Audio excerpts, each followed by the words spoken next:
This video will discuss how we can render monochrome without changing the material one by one into the same. This method is very easy. First, we make random objects. The purpose is to see the material that we are going to change.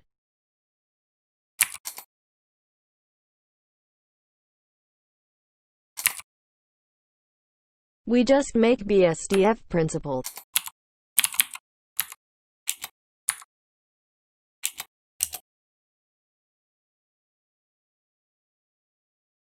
Then setting roughness to 1. Look for material override in the layer properties section. Well, in that column we will enter the material we made earlier. This is an example of a normal rendering with normal material.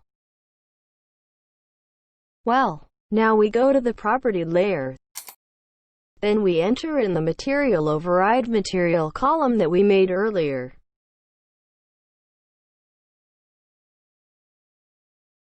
Then we render. And the result is that all object material is changed to the material we made earlier. You are also free to use any material to be used as an override material.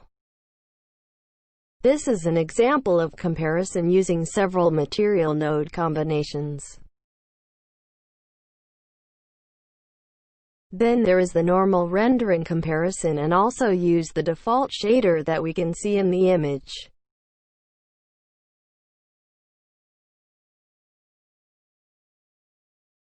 Next, we try to use a combination of Fresnel and Velvet shaders. By using Fresnel input and also a combination of diffuse shader with Velvet shader, then we can control the shadow in the rendering result.